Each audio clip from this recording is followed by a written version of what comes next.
दोस्तों, महालक्ष्मी व्रत का आरंभ भाद्र माह के शुक्ल पक्ष की अष्टमी तिथि से होती है प्रत्येक वर्ष और अगले 16 दिनों तक यह व्रत चलता है। इस व्रत को करने से माँ लक्ष्मी प्रसन्न होती हैं और उनकी विशेष कृपा मनुष्यों के ऊपर बनी रहती है। महालक्ष्मी व्रत भविष्य पुराण में वर्णित कथा के पाठ के बिना अधूरा माना जाता है। आइए महालक्ष्मी व्रत की कथा हम आपको सुनाते हैं। दोस्तों, श्री कृष्ण ने युधिष्ठिर से कहा, कृतयुग यानी सतयुग के आदि में जिस समय दैत्यराज वृत्तासुर ने देवताओं के स्वर्गलोक में प्रवेश किया, उस समय इंद्र ने भी यही प्रश्न नारद मुनि से किया। इंद्र के पूछने पर नारद जी कहने लगे, हे इंद्र सुनो, पूर्व समय में अत्यंत रमणीय पुरंदपुर नाम का एक नगर था। उसकी भूमि रत्नों से युक्त थी और पर्वत भी रत्नों से भरे हुए थे। वह नगर धर्म, अर्थ, काम, मोक्ष इन 4 पुरुषार्थों का उत्पत्ति स्थान होने के कारण संसार का भूषण स्वरूप भी था। उस नगर में मंगलमय मंगल नामक राजा राज्य करता था। उसके महादुर्भगा चिल्ल देवी और यशस्विनी चोल देवी ये 2 रानियां थीं। एक समय राजा मंगल चोल देवी के साथ महल के शिखर पर बैठा था। वहाँ से उसकी दृष्टि समुद्र के जल से घिरे हुए एक स्थान पर पड़ी। उस जगह को देखकर अति प्रसन्नचित्त हो राजा ने चोल देवी से कहा, हे चंचलाक्षी, मैं तुम्हारे लिए नंदन वन को भी लजाने वाला एक बगीचा बनवा दूंगा। राजा के वाक्य को सुनकर रानी ने कहा, हे कांत, ऐसा ही कीजिए। तद अनुसार राजा ने उस स्थान पर बगीचा बनवा दिया। वह बाग थोड़े ही समय में अनेक वृक्ष, लता, फूलों और पक्षीगणों से संपन्न हो गया। एक समय उस उद्यान में विकराल शरीर से युक्त मेघ तुल्य काला एक सूकर आ गया। वह अपनी दाढ़ों से सूर्य चंद्र को भी खींच सकता था। गर्जन में वह प्रलय काल के मेघ सदृश था। उसने आकर अनेक वृक्षों को तोड़ मरोड़ कर डाला, उस उद्यान को चौपट कर दिया। हे युधिष्ठिर, उस सूकर ने किसी वृक्ष को जड़ से उखाड़ा तो किसी को दांतों से तोड़ा, किसी को दांतों की रगड़ से ही तोड़ दिया। काल के समान उस सूकर ने कई रखवालों को मार डाला। तब बगीचा के रक्षक भयभीत होकर राजा के पास गए और सब हाल कह सुनाया। यह बात सुनकर राजा ने नेत्र क्रोध से लाल कर लिए। राजा ने निजी सेना को आज्ञा दी कि शीघ्र जाकर उस सूकर को मार डालो।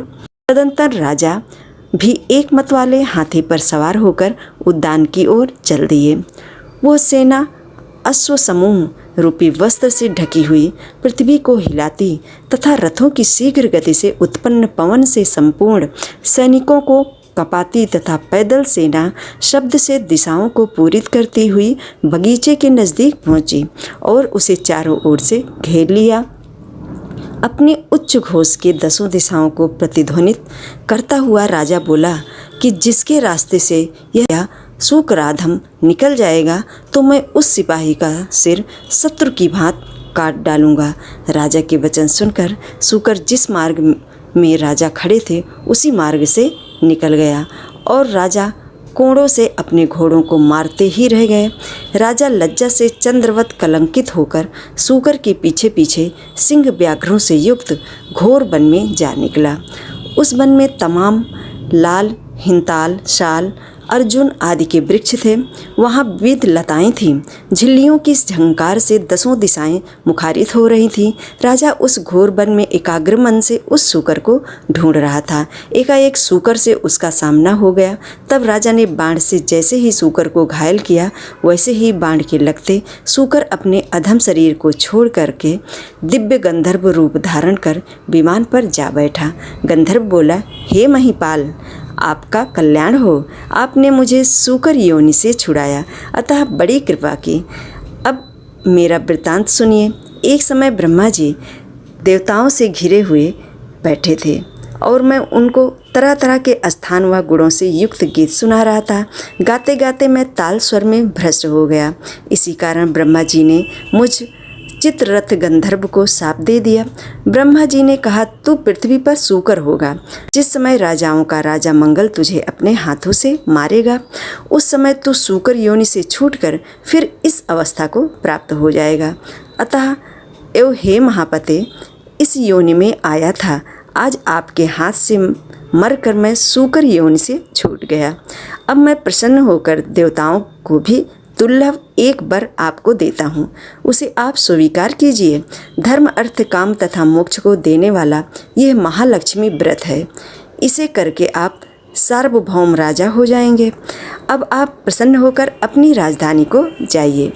नारद जी कहते हैं, चित्ररथ गंधर्व राजा मंगल से यह कहकर शरत काल के मेघ के समान तत्क्षण अंतर्ध्यान हो गया।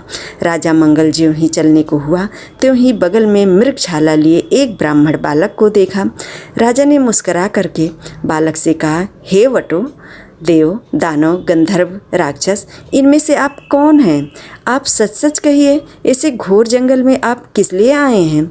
राजा के प्रिय वचन सुनकर वटु ने राजा को आशीर्वाद देते हुए कहा, हे राजन, मेरा जन्म आप ही के देश में हुआ है। मैं आप ही के साथ साथ यहाँ आया हूँ। मेरे योगी यदि कोई कार्य हो तो बतलाइए।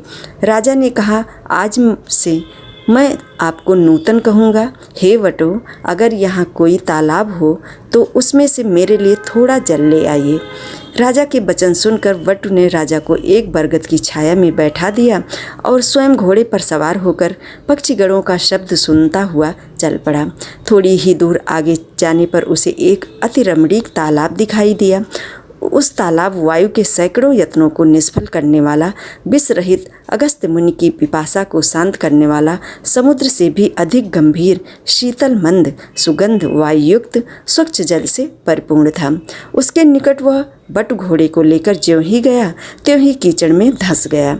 वो घोड़े से उतरकर चारों ओर देखता हुआ तालाब के निकट पहुंचा तो वहां उसने कई स्त्रियों का झुंड देखा। अनेक दिव्यांबरों को धारण किए दिव्य अलंकारों से युक्त होकर स्त्रियां कथा कह रही थीं।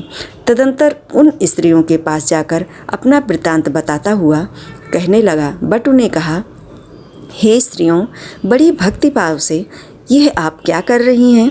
इसकी क्या विधि है और इसके करने से क्या फल होता है वह मुझे बतलाइए। बटु के वचन सुनकर दया भाव से प्रेरित होकर वे स्त्रियां कहने लगी, हे विप्र, तुम एकाग्रचित होकर श्रद्धा भक्ति के साथ सुनो। जो माया, प्रकृति और शक्ति आदि नाम से त्रैलोक्य में प्रसिद्ध हैं, उसी महालक्ष्मी का यह व्रत है। हे बटु, इसकी विधि इस प्रकार है। इसका प्रारंभ भाद्रपद के शुक्ल पक्ष की अष्टमी तिथि से किया जाता है। उस दिन प्रातःकाल उठकर 16 बार हाथ, पाँव और मुँह धोकर 16 तंतुओं से निर्मित तथा 16 ग्रंथि से युक्त एक डोरी बनाकर उसे चमेली के पुष्प, कपूर, चंदन, अगर आदि सुगंधित पदार्थों से पूजा कर महालक्ष्मी नमः इस महामंत्र से उसके 16 ग्रंथियों को अभिमंत्रित करें और कहें, हे महालक्ष्मी, धन, धान्य, पृथ्वी, धर्म, कीर्ति, आयु, श्री, घोड़ा, हाथी और पुत्रादि यह सब मुझे प्रदान करिए। इस प्रकार प्रार्थना करके उस डोरे को दाहिने हाथ में बांधे और अक्षतों के साथ 16 दूब के पौधों को हाथ में ले करके एकाग्रचित होकर कथा सुने।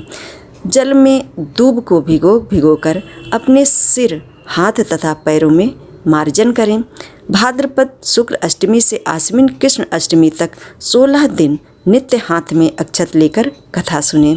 16वें दिन आश्विन कृष्ण अष्टमी को सायंकाल के समय जितेंद्रिय हो स्नान कर सफ़ेद कपड़े पहन करके पूजा घर में जाएं। वहाँ पर पूर्वाभिमुख हो करके पवित्र हो आसन पर बैठ जाएं। अष्टदल श्वेत कमल बनाएं। कमल दल के किनारे इंद्र आदि शक्तियों को लिखें।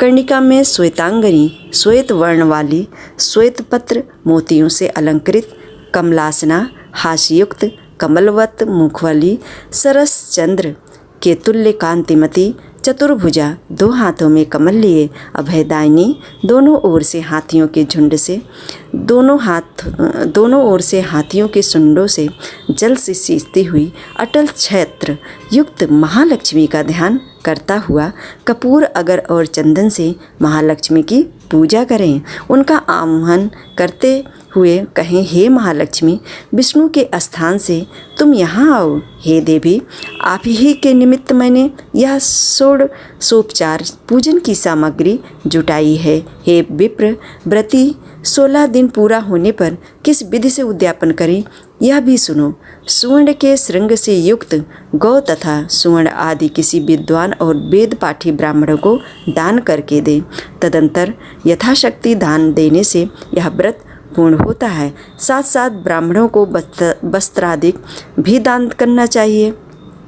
इस प्रकार विधि विधान बता करके स्त्रियां बोली, हे विप्र, सब व्रतों में उत्तम यह व्रत हमने तुमसे कहा है। इसके करने से मनोवांछित फल अनायास ही प्राप्त हो जाता है। हे विप्र, तुम इस उत्तम व्रत को करो और राजा से भी कराओ। यदि कोई अन्य श्रद्धावान पुरुष मिल जाए तो उससे कहो और उससे भी व्रत करवाओ।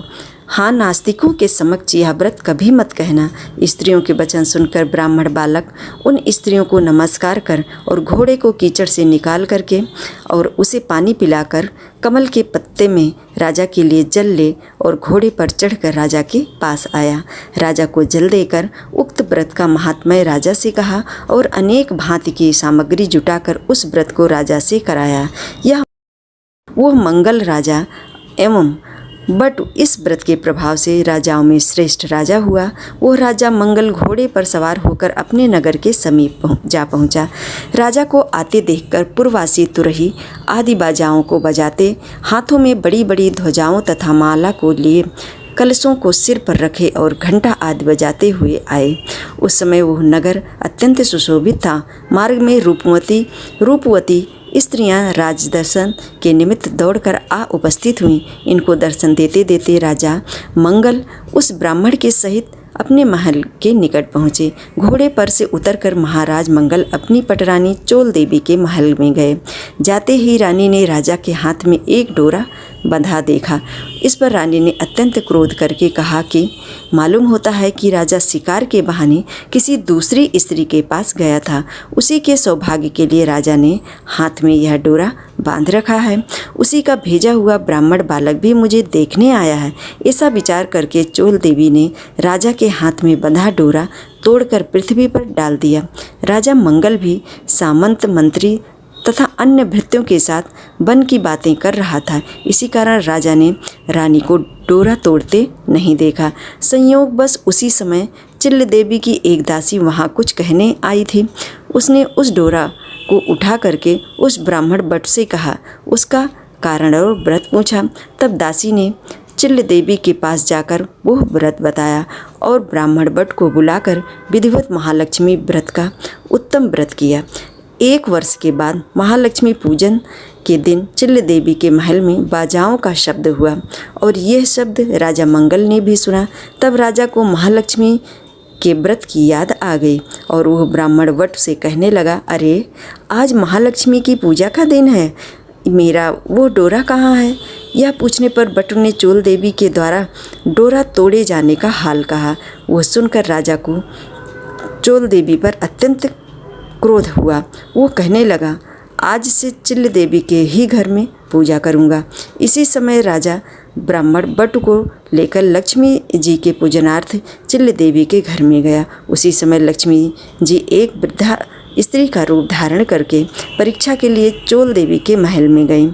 चोल देवी वृद्ध रूप धारिणी महालक्ष्मी जी से कहने लगी, अरे दुष्ट, तू यहाँ से शीघ्र चली जा। मेरे घर में आने से तेरा क्या लाभ है? दुष्टा चोल देवी से अपमानित महालक्ष्मी चोल देवी को शाप देती हुई कहने लगी, तूने मेरा अनादर किया है, उसके प्रतिकार के लिए मैं तुझे शाप देती हूँ कि तू सूकर मुखी हो जा और यह मंगलपुर कोल्हापुर हो जाए। तभी से वो नगर कोल्हापुर कहलाने लगा। लक्ष्मी जी वहाँ से चलकर उसी वेश में चिल्ल देवी के घर में आई तो वहाँ पर लक्ष्मी जी की अनेक प्रकार से सम्मान पूर्वक पूजा हुई। पूजा के बाद लक्ष्मी जी ने वृद्धा रूप छोड़कर सत्य रूप धारण किया। तब चिल्ल देवी ने पंचोपचार से भली भांति उनका पूजन किया। इस पर महादेवी ने प्रसन्न होकर चिल्ल देवी से वर मांगने के लिए कहा। श्री लक्ष्मी जी बोली, हे चिल्ल देवी, तुम्हारे पूजन से मैं अति संतुष्ट हूँ। हमसे तुम जो चाहो वो वर मांगो। चिल्ल देवी बोली, हे सुरेश्वरी, आपका उत्तम व्रत जो भी करे उसका घर जब तक सूर्य चंद्र हैं तब तक आप न त्यागें। आज से इस राजा की संसार में प्रसिद्धि हो और हे देवी, आप में मेरी अचल भक्ति सदैव बनी रहे। जो यह कथा सद्भाव के साथ पढ़े या सुने, उनको आप सदा मनोभिलाषित फल दें। तब लक्ष्मी जी तथास्तु कहकर वहाँ से अंतर्ध्यान हो गईं। उसके बाद राजा मंगल ने भी आकर चिल्ल देवी के साथ परम भक्ति भाव से लक्ष्मी जी की पूजा की। उसी समय ईर्ष्यावश चोल देवी भी चिल्ल देवी के महल में आई। यद्यप द्वारपालों ने उसे आने से मना किया, फिर भी वो नहीं मानी। वहाँ की गतिविधि देखकर चोल देवी के मन में न जाने क्या आया कि वहाँ से सीधे अंगिरा ऋषि के स्थान से सुशोभित घोर जंगल में चली गई। महर्षि ने चोल देवी की विचित्र आकृति को देख ज्ञान दृष्टि से विचार करके उसके द्वारा महालक्ष्मी का व्रत कराया। उस व्रत के करने से चोल देवी महायशस्विनी हो गई। एक समय राजा ने शिकार खेलते हुए अंगिरा मुनि के आश्रम में आकर एक सुंदर रूपयुक्त तथा चंचल नेत्रों वाली स्त्री को देखा। उसे देख करके मुनि से पूछा कि आपके स्थान में यह दिव्य रूप धारिणी स्त्री कौन है।